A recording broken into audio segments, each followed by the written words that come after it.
1971년 11월 24일 밤, 한 남자가 비행기 뒤쪽 계단을 열고 폭풍 속으로 사라졌대요.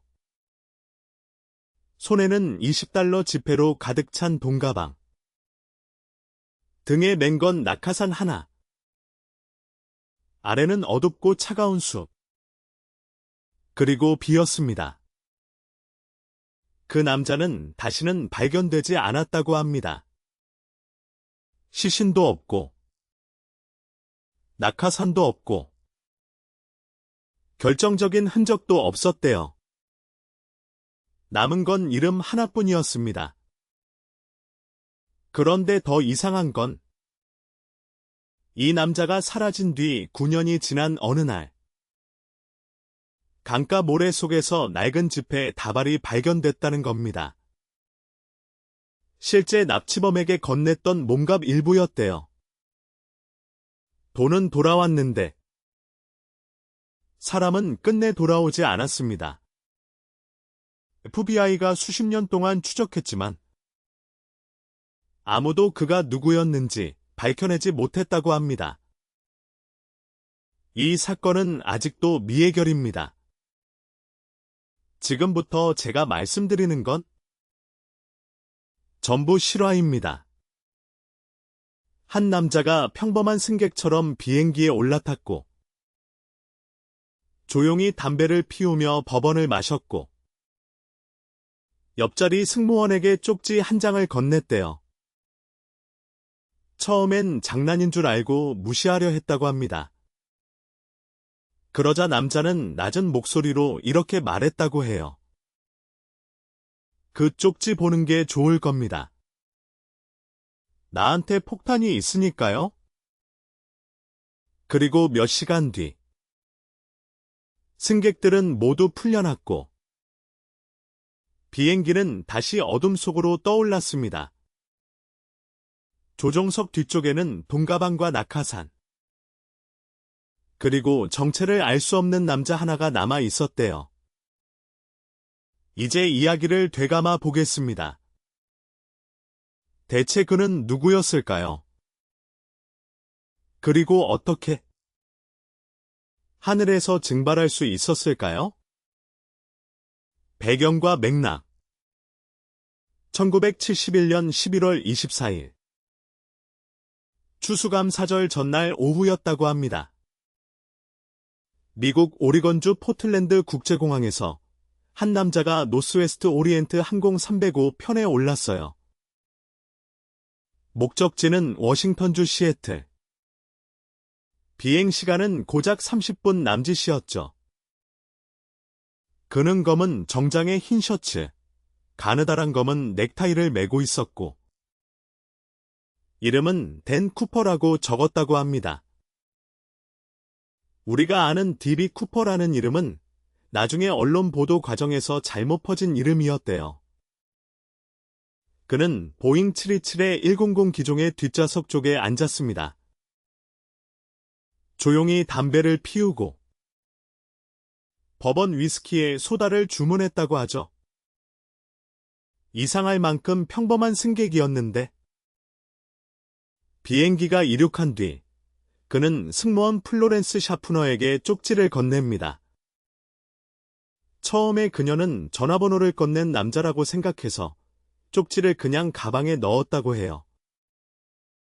그러자 쿠퍼가 낮은 목소리로 말했다고 합니다. 그 쪽지 보는 게 좋을 겁니다. 내게 폭탄이 있거든요.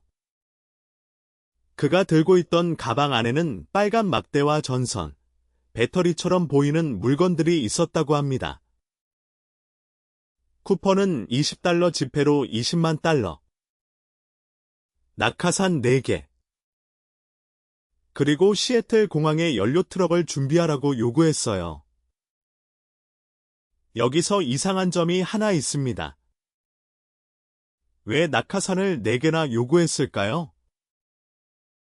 수사관들은 나중에 이렇게 해석했습니다. 쿠퍼가 인질 한 명을 데리고 뛰어내릴 수도 있다는 인상을 주려 했고, 그래서 경찰이 일부러 고장난 낙하산을 줄 수 없게 만들었다는 거예요. 이 사람은 왜 이런 선택을 했을까요? 단순한 협박이 아니라 상대가 어떻게 반응할지까지 계산한 사람이었을까요? 시애틀 터코마 공항에 도착한 뒤 그는 승객 36명을 모두 풀어줬다고 합니다. 대신 승무원 일부만 남겼죠. 조종사 윌리엄 스콧, 부조종사 윌리엄 라타작, 기관사 해럴드 앤더슨, 그리고 승무원 티나 머클로우가 비행기에 남았습니다. 돈과 낙하산을 확인한 쿠퍼는 다시 이륙을 지시했어요. 목적지는 멕시코시티. 하지만 연료 문제 때문에 네바다주 리노를 거쳐야 했다고 합니다. 그는 기체를 낮게, 느리게 날리라고 했어요. 랜딩 기어는 내린 채. 플랩은 15도. 시속 약 170노트. 그리고 객실 압력도 낮게 유지하라고 했죠. 이 대목에서 두 번째 장면이 시작됩니다. 밤 8시 무렵. 워싱턴 남서부 상공은 비와 구름, 강풍이 섞여 있었다고 합니다. 쿠퍼는 티나 머클로우에게 조종석으로 가 있으라고 말한 뒤 보잉 727의 뒤쪽 계단, 그러니까 하늘로 열리는 후방 계단을 내렸어요. 그 시각 조종석에서는 갑자기 기체 꼬리 쪽이 흔들리는 느낌을 받았다고 합니다. 혹은 무언가가 비행기에서 떨어져 나간 순간이었겠죠? 이후 쿠퍼의 모습은 다시는 확인되지 않았습니다. 비행기는 밤 10시 15분쯤 리노 공항에 착륙했지만 뒤쪽 계단은 내려가 있었고 쿠퍼는 없었습니다. 돈도 대부분 사라졌고요. 그는 어두운 숲속 어딘가로 뛰어내린 걸까요? 아니면 그 밤의 날씨와 무게, 속도 때문에 살아남지 못했을까요? 수사관들은 워싱턴주 아리엘, 루이스강, 레이크 머윈 일대를 뒤졌지만 결정적인 흔적은 나오지 않았다고 합니다. 그런데 1980년 2월 사건은 다시 조용히 숨을 쉬기 시작합니다. 브라이언 잉그램이라는 어린아이가 워싱턴주 밴쿠버 근처 컬럼비아 강변 티나바라는 모래사장에서 썩어가는 $20 지폐 다발을 발견한 거예요. 총 $5,800. 1년 번호는 쿠퍼에게 건넨 돈과 일치했다고 합니다. 하지만 이 발견은 답이 아니라 더 큰 질문을 남겼습니다. 돈이 왜 거기에 있었을까요? 강물이 옮긴 걸까요? 누군가 묻어둔 걸까요? 살아남은 쿠퍼가 일부러 버린 걸까요? FBI는 이 사건을 노어잭이라는 이름으로 수사했고 수십 년 동안 수백 명의 용의자를 조사했다고 합니다. 리처드 플로이드 맥코이, 듀앤 웨버, 케네스 크리스천슨 같은 이름들이 오르내렸지만 누구도 확정되지 않았어요. 2016년 FBI는 공식 수사를 사실상 중단했지만 사건은 끝나지 않았습니다. 한 남자가 1971년에 비 오는 밤 비행기 뒤편 계단을 열고 사라졌다는 사실만 남았죠. 그리고 우리는 아직도 묻게 됩니다. 그는 천재적인 범죄자였을까요? 절박한 사람이었을까요? 아니면 처음부터 살아 돌아올 생각이 없었던 사람일까요? D.B. 쿠퍼 사건이 반세기가 지나도 사람들을 붙잡는 이유는 그가 사라졌기 때문만은 아닙니다. 그가 남긴 빈자리가 너무 정교하고 너무 조용하고 아직도 닫히지 않았기 때문입니다. 반전과 전개. 그런데 아무도 예상 못한 일이 벌어집니다. 비행기는 다시 밤하늘로 올라갔고 승객들은 모두 내려간 뒤였대요. 이제 기내에는 조종사들과 승무원, 그리고 검은 양복의 그 남자만 남아 있었다고 합니다. 그는 아주 침착하게 조건을 말했대요. 고도는 낮게, 속도도 느리게, 랜딩 기어는 내린 채로, 그리고 기내 뒤쪽 계단을 사용할 수 있게 해달라고요. 보잉 727에는 뒤쪽으로 내려가는 계단이 있었대요. 지금 생각하면 거의 영화 같은 구조죠. 하지만 그날 밤, 그 구조는 탈출구가 됐습니다.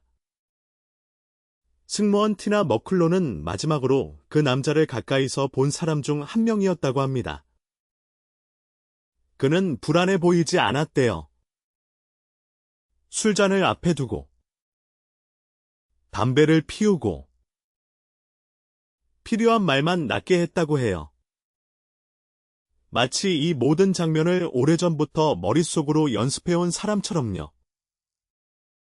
그리고 어느 순간, 그는 승무원에게 조종석으로 들어가 있으라고 했대요.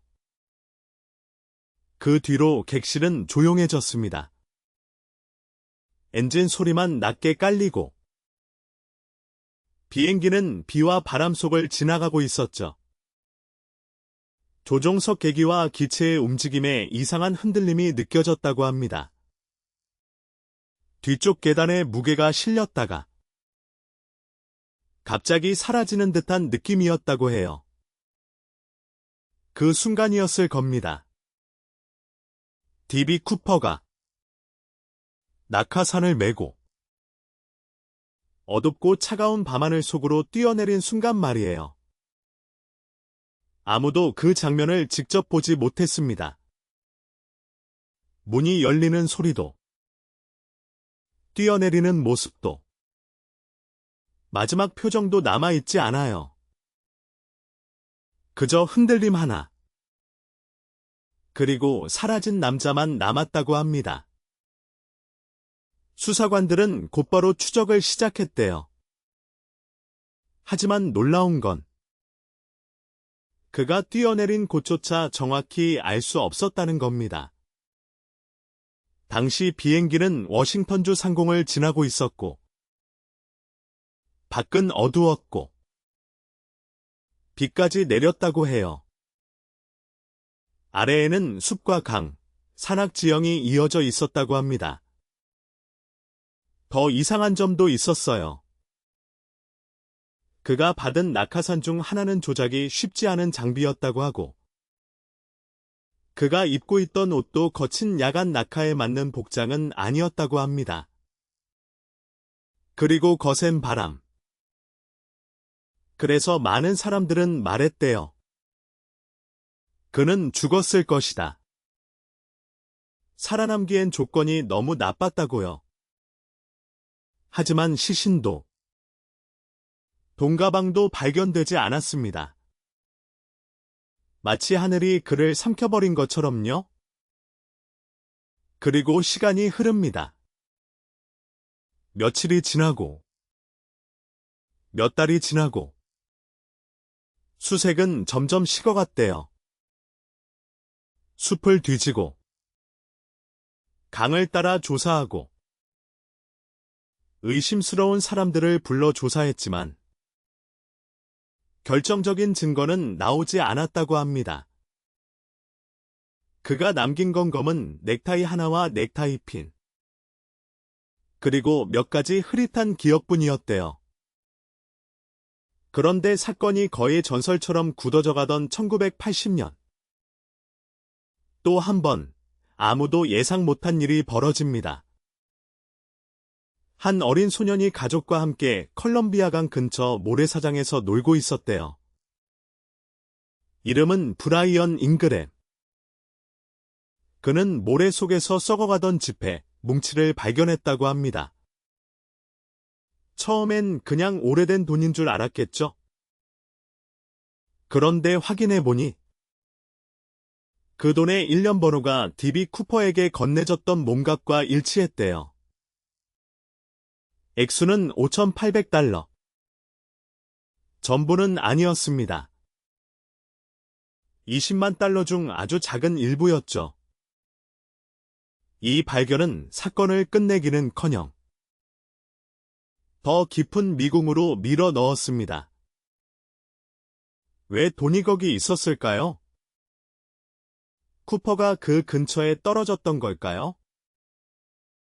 강물이 돈을 옮겨온 걸까요?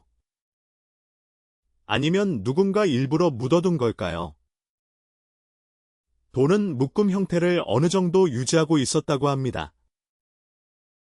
그래서 더 이상했대요. 그냥 강물에 오랫동안 떠내려온 것인지, 아니면 어느 시점까지 어딘가에 보관되다 뒤늦게 드러난 것인지, 수사관들조차 확신하지 못했다고 해요. 그때부터 DB 쿠퍼는 단순한 범죄자가 아니라 하나의 질문이 됩니다. 그는 무모한 남자였을까요? 아니면 치밀하게 준비한 남자였을까요? 돈 때문에 목숨을 걸었던 걸까요? 아니면 사라지는 것 자체가 목적이었을까요?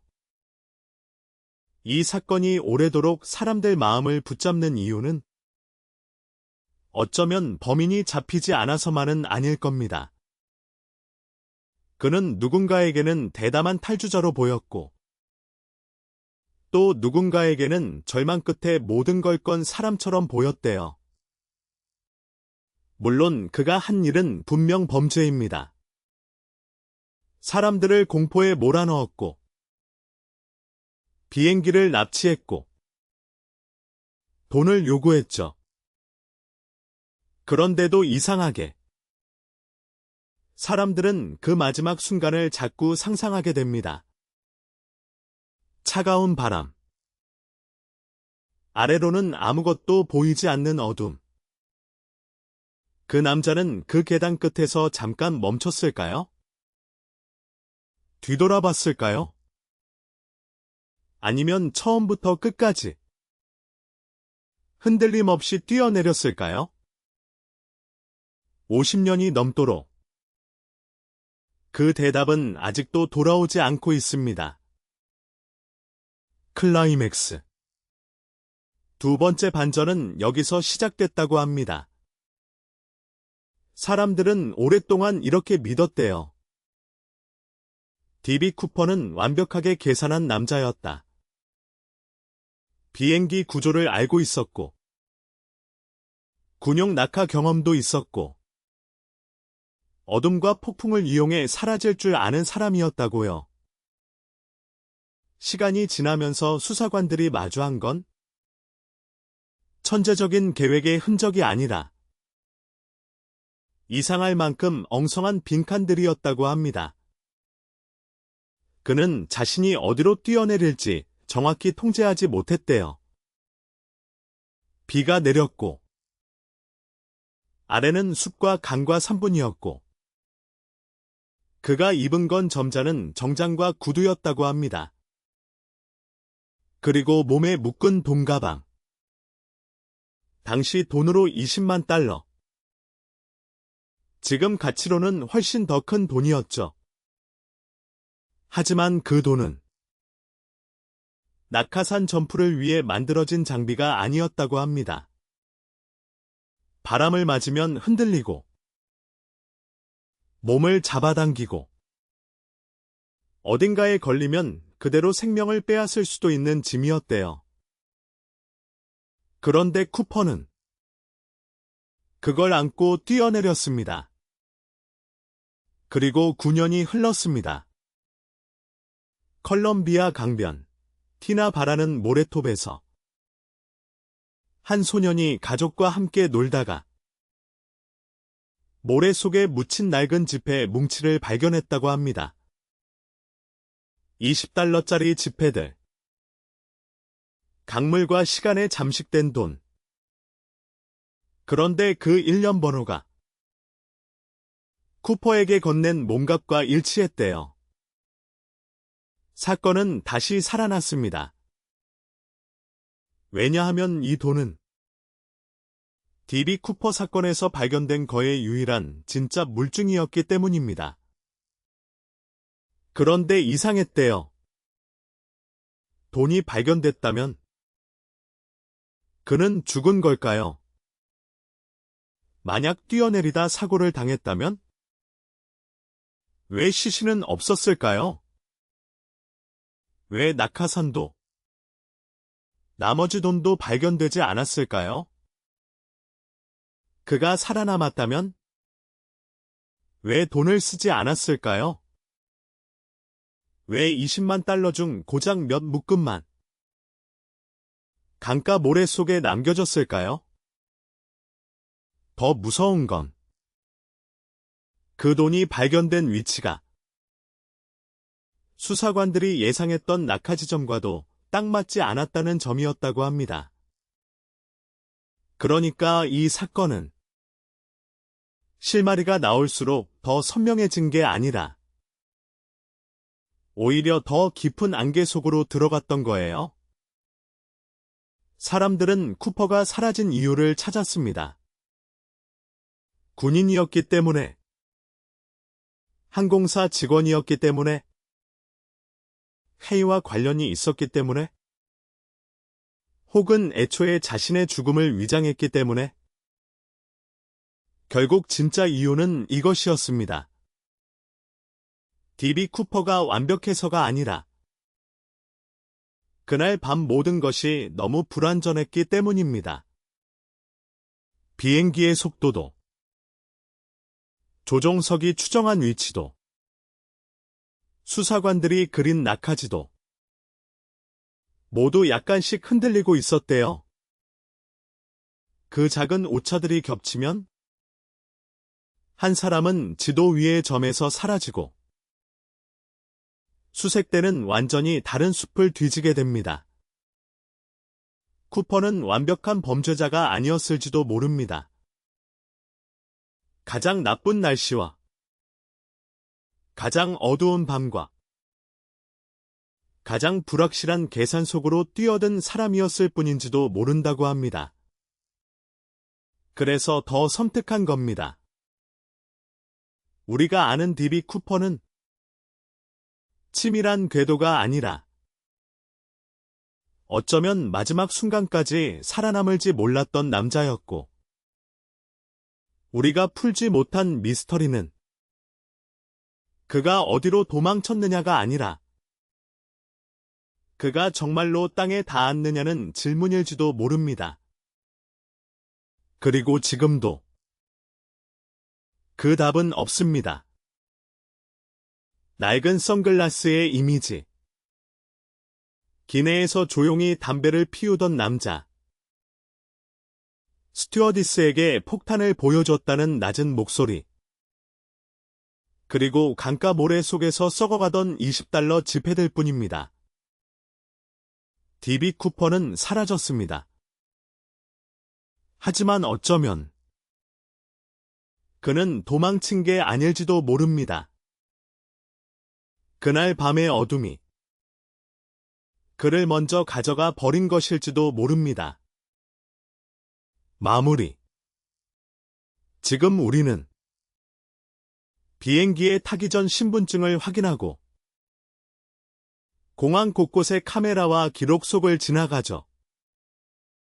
하지만 D.B. 쿠퍼가 사라진 1971년의 하늘은 지금보다 훨씬 어둡고 느슨했다고 합니다.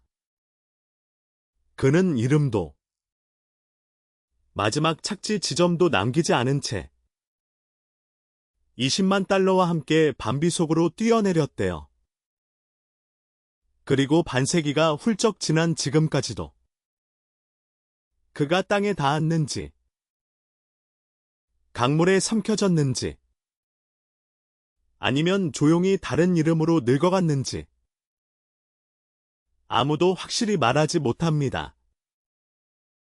어쩌면 D.B. 쿠퍼 사건이 오래 남은 이유는 범인이 완벽해서가 아니라 우리가 끝내 빈칸을 견디지 못하기 때문일지도 모르죠. 세상은 점점 더 많이 기록되고 우리는 점점 더 숨기 어려운 시대에 살고 있습니다. 그런데도 어딘가에는 아직 한 사람이 사라질 수 있었던 마지막 밤의 공기가 남아있는 것 같습니다. 다음 괴담 라디오에서는 실종된 등산객들이 마지막으로 남긴 이상한 무전 기록을 들여다보겠습니다. 댓글로 여러분은 D.B. 쿠퍼가 그날 밤 살아남았다고 생각하는지 알려주세요. 그리고 이런 미스터리를 더 듣고 싶다면 언태부 구독으로 다음 심야에도 함께해주세요. 경찰청 //www 폴리체 국가기록원 //www 아어카이브즈 BBC 뉴스 //www 컴아뉴스 설명란에는 공개된 참고자료와 이어지는 관련 영상을 정리해두겠습니다. 실제 사건 기록 기반 내용은 출처 확인이 중요하니 설명란 링크를 먼저 확인해주세요. 구독해두시면 다음 기록편을 이어서 보실 수 있습니다.